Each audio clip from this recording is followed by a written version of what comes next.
귀한 찬송 감사합니다. 지난주 금요일 아침에 일어났는데 힘이 없었습니다.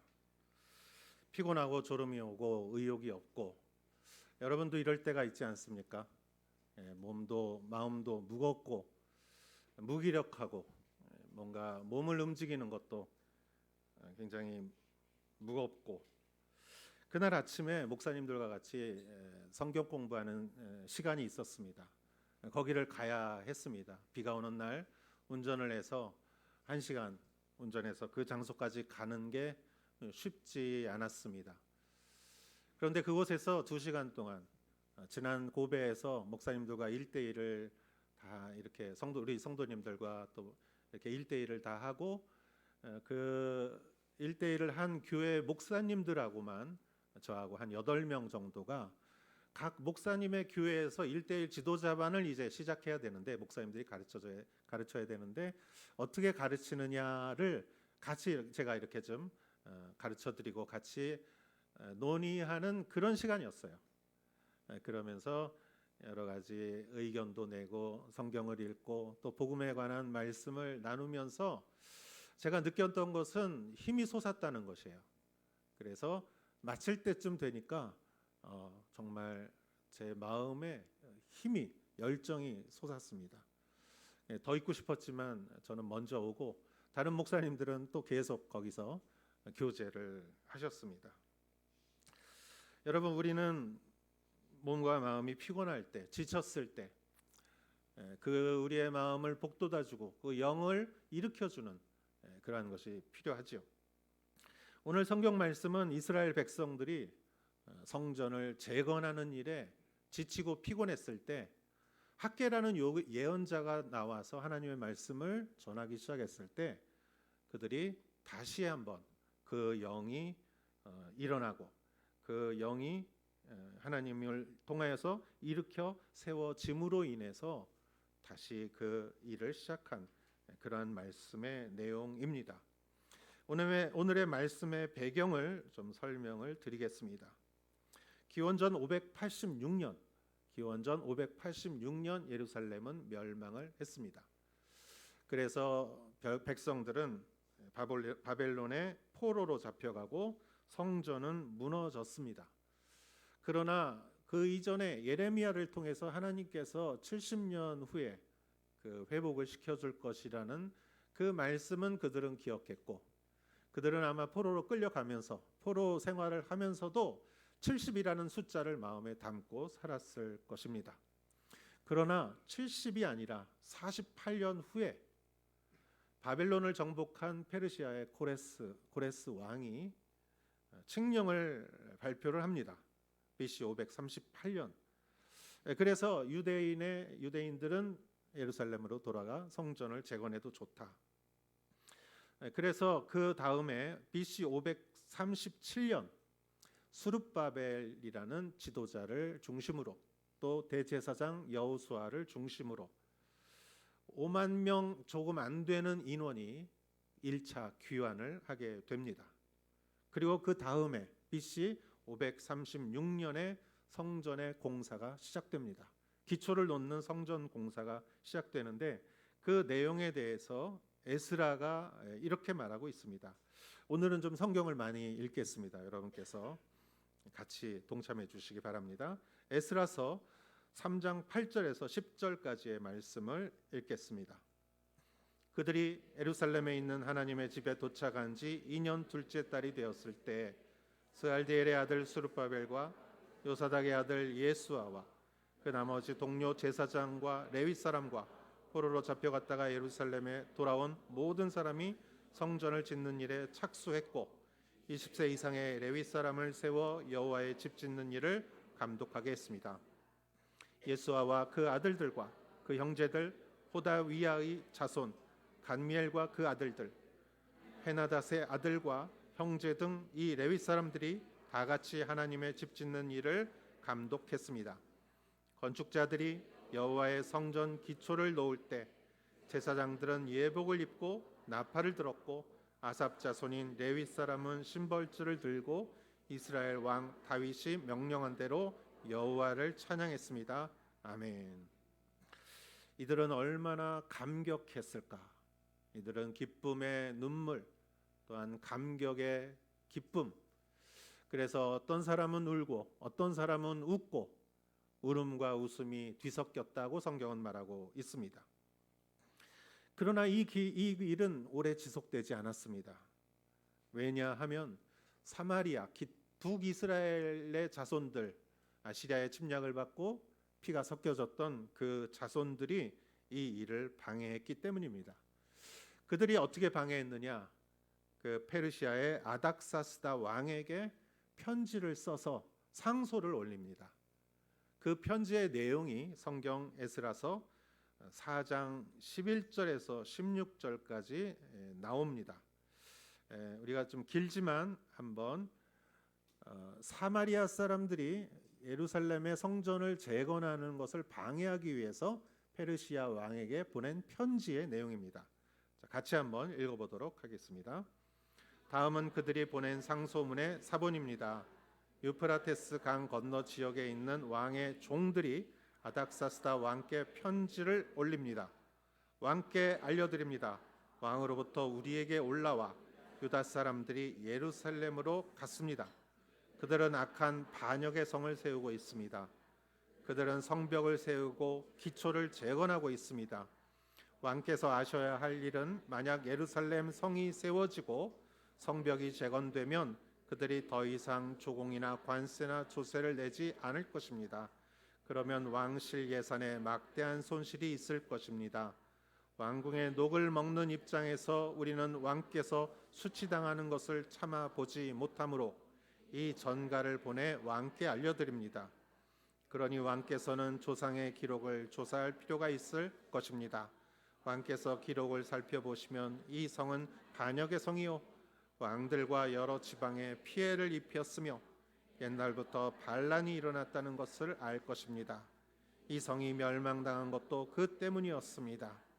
만약 이 성이 재건되고 그 성벽이 세워지면 유프라테스 강 건너 지방에는 왕의 소유가 없게 될 것임을 우리가 왕께 알려드립니다.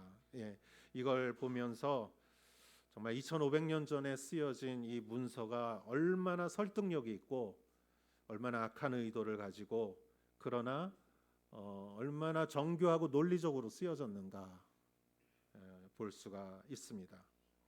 그러면서 세상에 말이 참 무섭다라는 생각이 듭니다. 말이란 사람을 살리기도 하지만 사람을 죽이기도 하지요. 논리적이고 냉정하고 차분하게 상대를 공격합니다. 내 이익과 권리와 권한에 관계되는 일에 있어서 세상 사람들은 무섭게 싸웁니다. 얼마나 무섭게 싸우는가. 옛날에는 칼과 창으로 싸웠지만 지금은 말로 싸우죠. 여러분, 이익과 이러한 권한에 관한, 권리에 관한 관계가 얽혀 있는 그러한 곳에 가보셨습니까? 이사회나 주주총회나 때로는 국회에서 이러한 말을 하는 것을 보면 너무나 말이 무섭고 정말 어떤 의미에서는 논리적이고 냉정하고 그리고 설득력이 있는 것을 알 수 있지요. 여러분, 이스라엘은 에집트와 그 메소포타미아의 이 두 강대국 지역 사이에 있었기 때문에 오랫동안 침략을 받고 오랫동안 강대국의 지배를 받아왔지요. 그 가운데에서 하나님의 이름으로 저항하고 싸웠던 것이 이들에게는 반역이고 그로 인하여 세금이 줄어들 것이고 그로 인하여 왕의 영토가 줄어들 것이라는 이 말의 설득력에 의해서 그 당시의 왕은 이 공사를 중지시키고 맙니다. 왕이 하라고 했다가 그것도 왕이 바뀌어서 다른 왕이 중지를 시키니까 백성들이 공사를 도저히 할 수가 없었지요. 그래서 그들은 두려웠고 그들은 정말 꿈을 품고 하나님의 비전과 꿈을 품고 예루살렘으로 귀환했지만 그들의 꿈이 꺾여졌을 때 그들은 날개를 꺾인 새와 같았습니다. 여러분, 옷이 날개라는 말이 있죠. 새에 있어서 날개가 얼마나 중요합니까? 그 새의 모양을 결정하는 것이고 새를 날게 하는 것인데 날개가 꺾여진 새, 그들의 비전과 꿈을 펼칠 수 없는 그들은 한낱 하루하루 살아가기 위해 존재하는 사람에 불과한 것이죠. 그러나 그들이 16년 동안 그 성전의 공사는 중단됩니다. 다리오 왕이 세워지고 새로운 왕 다리오 왕 2년에 비로소 학계 예언자를 통해서 하나님의 말씀이 선포되고 성전은 다시 공사가 시작됩니다. 지금 제가 드린 말씀을 좀 한번 제가 요약을 해봤습니다. 좀 한번 PPT로 보여주셨으면 좋겠습니다. 기원전 586년에 그게 다 나오나요? 이렇게 하나하나씩 안 나오나요? 예, 이렇게 나와야 돼요. 예, 기원전 586년에 에루살렘이 멸망을 하죠. 역사적인 사실입니다.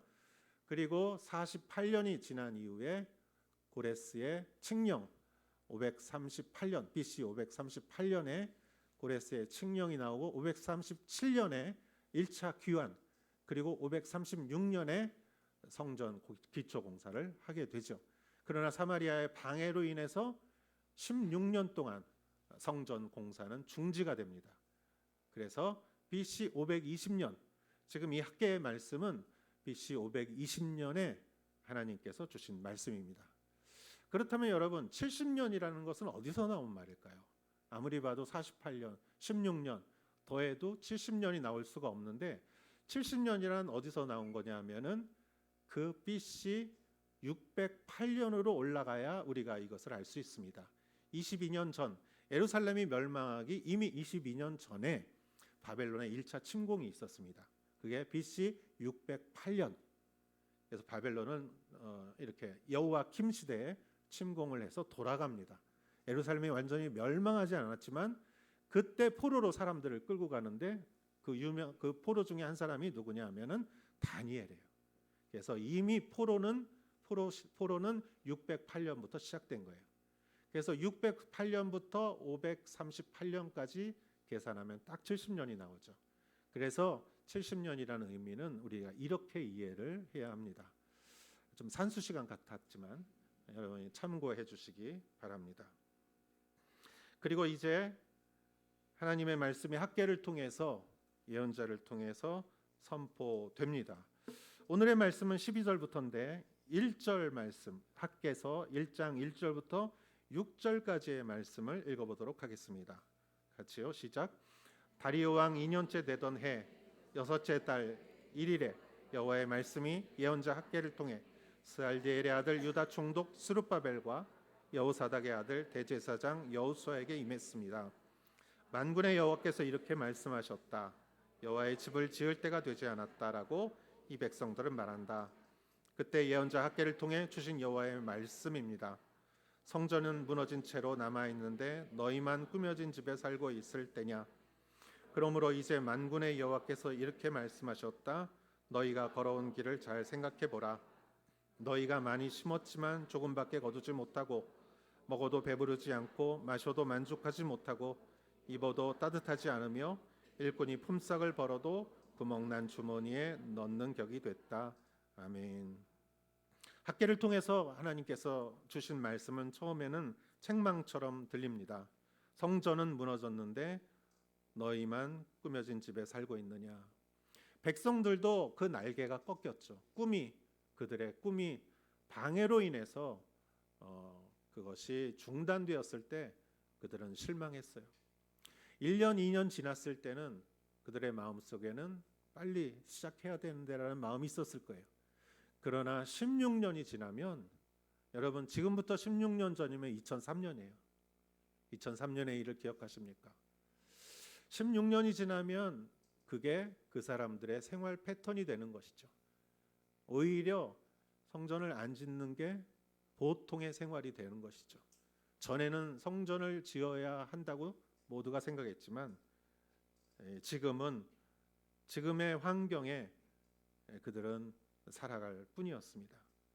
하나님께서는 너희가 많이 심었지만 조금밖에 거두지 못하고 너희 안에 형통과 너희 안에 풍성함이 없는 것은 위에서 오는 그러한 은혜가 없기 때문이라고 하나님께서 진단을 해주시면서 학개서 7절에서 11절, 1장 7절에서 12절까지 이렇게 또 말씀을 덧붙이십니다.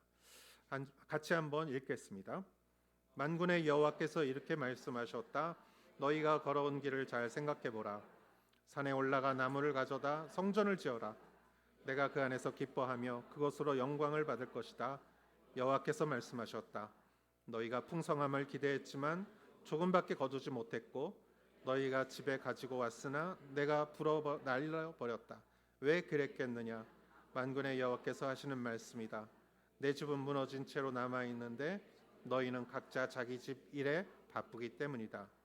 그러므로 하늘은 너희 위에 이슬 내리기를 그치고 땅이 열매 내기를 멈췄다. 내가 땅에, 산에, 곡식에, 새 포도주에, 새 기름에, 땅이 생산해내는 것에, 사람의 가축에 너희 손이 만들어내는 모든 것 위에 가뭄이 들게 했다. 아멘. 하나님께서는 너희는 각자 자기 집 일에 바쁘기 때문이다. 그러면서 모든 땅과 산과 곡식, 포도주, 기름, 모든 곡물, 사람, 가축, 그것에 하나님은 가뭄을 들게 하셨다. 하나님께서 여기서 주시는 말씀의 원리는 영적인 것과 이러한 우리들의 생활이 연결되어 있다는 것이죠. 하나님이 만드신 공동체는 딱 두 개 있습니다. 가정과 교회입니다. 나머지는 다 사람이 만들었지만 가정과 교회만큼은 하나님이 만드셨고 하나님의 원리에 움직이고 이 두 가지는 서로 연결되어 있습니다. 2001년 하용조 목사님께서 이곳에 오셔서 설교하셨을 때 목사님이 이렇게 말씀하셨습니다. 내가 오랫동안 목회를 한 경험에 의하면 교회가 축복받으면 가정이 축복받고 가정이 축복을 받으면 교회가 축복을 받습니다. 교회와 가정은 연결되어 있습니다. 또 한 가지, 물은 위에서 아래로 흐르듯이 모든 은혜는 성전에서 흐르는 것입니다. 시편 128편 5절은 이렇게 말하고 있습니다. 같이 한번 읽어보겠습니다. 여호와께서 시온에서 내게 복 주시리라. 너는 평생토록 예루살렘이 잘 되는 것을 보리라. 아멘. 하나님이 여러분의 가정에서 축복을 주는 게 아니라 시온에서, 시온이란 예루살렘이죠. 예루살렘에 성전이 있습니다. 그곳에 축복을 주시면 그 축복이 모든 가정에 흐르게 되는 그런 영적인 공동체의 원리를 말씀해 주시고 있습니다. 그리고 드디어 좀 늦었지만 오늘 성경의 말씀이 오늘 지금 읽은 이 말씀에 이어져 이 성경의 말씀이 이렇게 이어지는 것인데 12절 말씀 한번 읽어보도록 하겠습니다. 시작. 그러자 스알디엘의 아들 스룹바벨과 여호사닥의 아들 대제사장 여호수아와 남아있는 모든 백성이 그들의 하나님 여호와의 말씀과 예언자 학개의 말에 순종했다. 그들의 하나님 여호와께서 그를 보내셨음을 알았기 때문이다. 그리고 백성들은 여호와 앞에서 두려워했다. 아멘. 자, 이제 성전이 재건돼야 되는데 16년 동안 중단되었던 성전이 재건돼야 되는데 무엇이 가장 먼저 시작됐느냐? 하나님의 말씀이 선포된 것이죠. 창세기 1장 1장에도 하나님께서 빛이 있으라 말씀하시니 빛이 있었다. 하나님의 말씀이 선포되니까 역사가 시작됐어요. 여기서도 마찬가지입니다. 스룹바벨과 여호수아와 모든 백성에게 학개를 통해서 하나님의 말씀이 선포되었을 때 역사가 시작되었습니다. 그리고 그들은 그 말씀을 듣고 순종했습니다. 우리 안에도 역사가 시작되기 위해서는 하나님의 말씀이 선포되고 우리가 듣고 순종을 해야 됩니다. 여러분, 말씀을 듣는 거하고 순종하는 것은 다른 것 같아요. 이렇게 귀로 듣고 알았어 하고 손으로 행동하지 않을 때가 얼마나 많은지 몰라요. 그러나 이 귀에서 가슴으로 이 말씀이 떨어지는 데는 시간이 많이 걸리는 것 같아요. 여러분, 땅은 귀가 아니라 가슴이에요. 좋은 땅에 씨가 떨어지는 것은 귀에 떨어지는 게 아니라 가슴에 떨어질 때예요. 내 마음에 그 말씀이 떨어졌을 때예요. 그래서 우리는 듣고 아는 것이 아니라 듣고 깨달아야 돼요. 큐티라는 것은 듣고 깨닫기 위해서 하는 것이죠. 듣기 위해서 하는 것이 아닙니다. 이 하나님의 말씀은 듣고 이 마음밭에 떨어졌을 때 역사가 시작되는 것이죠. 여러분의 삶 가운데 말씀이 여러분의 마음밭에, 가슴에 떨어졌을 때 하나님의 놀라운 역사가 시작되는 것입니다. 그러한 축복이 있기를 축원합니다. 13절 말씀 같이 읽어보도록 하겠습니다. 여호와의 심부름꾼 학개가 여호와의 말씀을 백성들에게 전했다. 내가 너희와 함께 있다.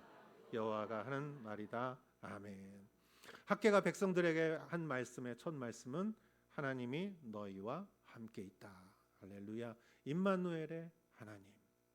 누가 있습니까? 하나님이 있습니다. 여러분에게 누가 있습니까? 하나님이 있습니다. 하나님이 없으면 아무 일도 할 수가 없어요. 눈을 들어 산을 보니 내 도움이 어디서 올꼬? 내 도움은 내 부모도 내 친구도 아무도 나를 도와줄 수 없는데 진정한 도움은 어디서 올꼬? 저 산을 만드신 보이지 않는 하나님에게서 온다는 것을 시편 기자는 깨닫고 찬양하지 않았습니까? 하나님이 계셔서 가능한 것이에요. 하나님이 계시기 때문에 하나님이 일하시는 것이죠. 오사카 온누리 교회에 하나님이 같이 동행하십니다. 여러분에게 하나님이 같이 계십니다. 하나님은 살아 계십니다. 할렐루야. 그 믿음이 필요한 것이죠. 그리고 14절 말씀이 사실 오늘 제일 중요한 말씀입니다. 같이 한번 읽어보겠습니다. 여호와께서는 스알디엘의 아들 유다 총독 스룹바벨의 영과 여호사닥의 아들 여호수아의 영과 남아있는 모든 백성의 영을 일으키셨다. 그래서 그들은 가서 그들의 하나님 만군의 여호와의 집을 짓는 일을 했다. 아멘. 날개가 꺾이고 꿈과 비전을 잃었던 백성들, 그들의 지도자 스룹바벨, 그는 목숨을 걸고 예루살렘에 돌아왔고 백성들과 함께 기초를 놓았지만 성전이 16년간 중단됐어요. 그도 얼마나 괴로웠을까. 아무리 하려고 해도 되지가 않아요. 그러나 하나님께서 스알디엘 아들 스룹바벨에게 하나님께서 이런 말씀을 주신 것을 여러분 기억하시죠? 스가랴서 4장 6절의 말씀 읽어보겠습니다. 그러자 그가 내게 말했다. 이것이 스룹바벨에게 하신 여호와의 말씀이다. 내 힘으로도 안 되고 내 능력으로도 안 되고 오직 내 영으로만 된다. 만군의 여호와가 말한다. 아멘. 힘으로도 능으로도 안 된다. 세상 일은 힘과 능으로 하죠. 세상 일은 재력과 지혜와 기술자들과 이런 사람들이 또 이런 법적으로 국회에다가 이 법률을 이렇게 좀 제정을 하고 이런 식으로 해서 세상 일은 돌아가지만 하나님의 일은 그렇게 해서 될 수가 없는 것이에요.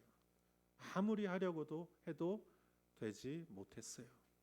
그러나 하나님의 영으로 되는 것이다. 16년 동안 그 일을 하지 못했던 이 백성들에게 학개의 예언자 학개가 와서 그가 대언하는 하나님의 말씀을 들었을 때 스룹바벨의 영이 일으킴을 받고 또 여호수아의 영과 모든 백성의 영을 일으켰다. 할렐루야.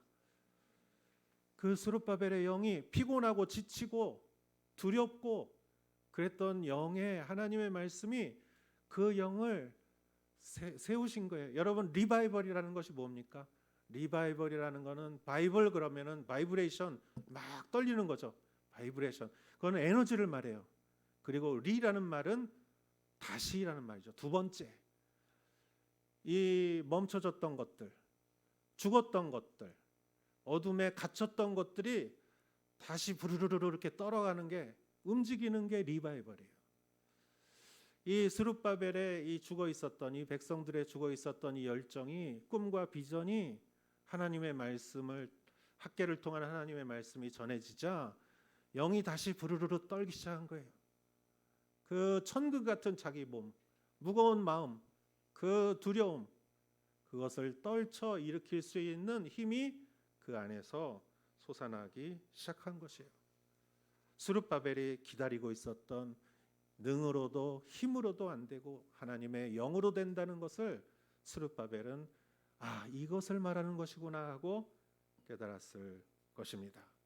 그리고 백성들이 힘을 합쳐 4년 후에 BC 516년 성전은 완성이 됩니다. 저는 오사카 온누리 교회를 하나님께서 왜 이곳에 온누리 교회를 세워줬을까? 19년 전, 내년에는 우리가 20주년이 되는데 19년 전 하나님께서 오사카에 온누리 교회를 왜 세워주셨을까? 오사카는 여러분 대도시라서 교회가 많습니다. 오사카 온누리 교회를 세울 필요가 없어요. 또 하나의 교회가 많은데 또 하나의 교회를 세운다면 세울 필요가 없어요. 있어도 없어도 마찬가지예요.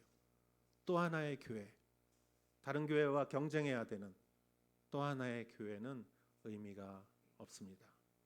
그러나 하나님께서 저는 믿습니다. 오사카에 온누리 교회를 세워준 것은 바로 그 교회, 예수님이 꿈꾸시던 바로 그 교회를 세우라고 하나님께서는 이 교회를 세워주셨다고 저는 믿습니다. 그래서 우리가 다른 교회보다 잘났다는 뜻이 아니라 하나님께서 우리에게 주신 분명한 비전은 복음으로 인하여 정말 모두가 복음으로 인하여 생명을 살리고 복음으로 인하여 훈련받고 복음으로 인하여 전도하고 선교하는 교회, 이런 교회를 꿈꾸라고 하나님께서 세워주신 것이라고 저는 믿습니다. 여러분, 오늘날 교회는 세상과 떨어져서 이런 개토처럼 돼서는 안 돼요. 교회는 세상과 밀접하게 연관되어 있어야 돼요.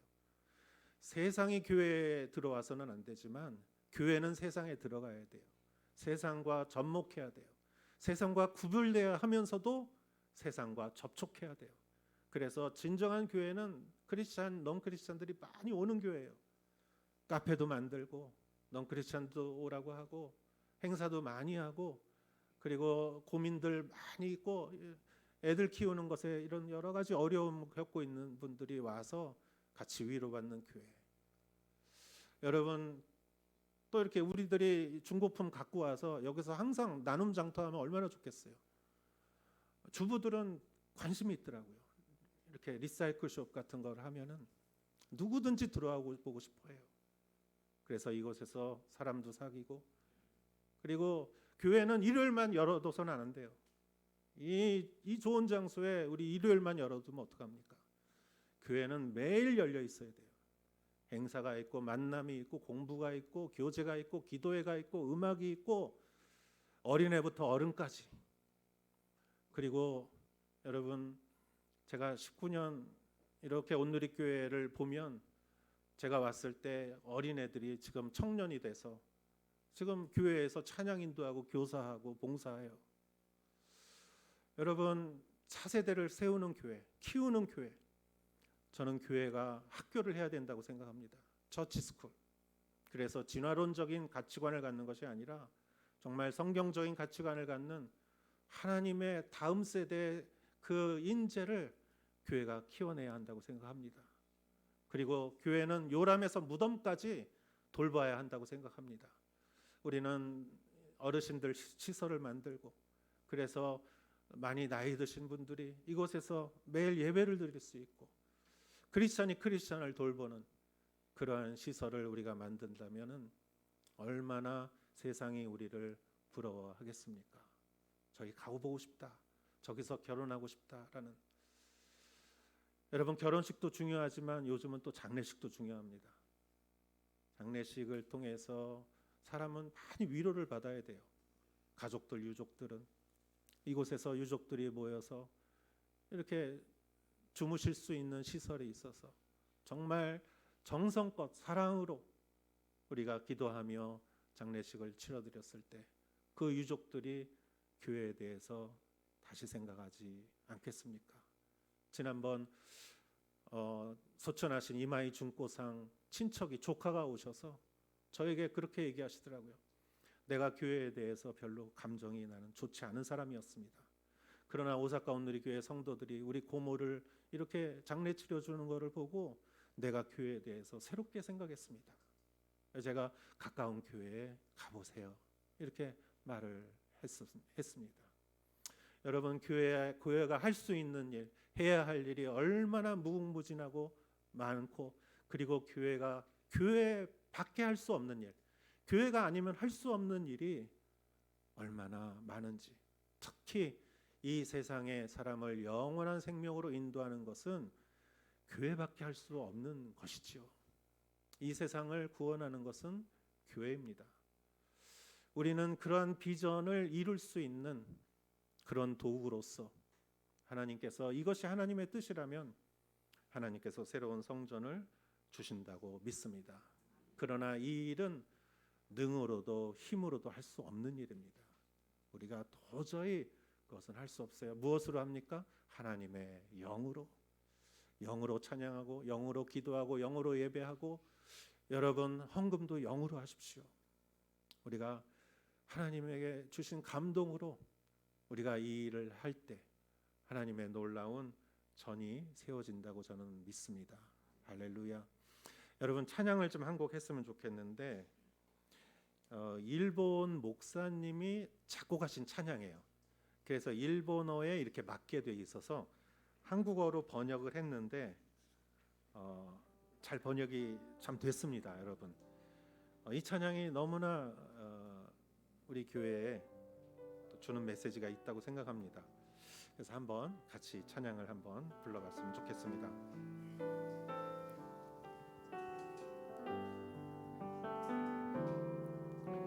힘으로 되지 않고 능력으로 되지 않는 오직 나의 영으로 인해,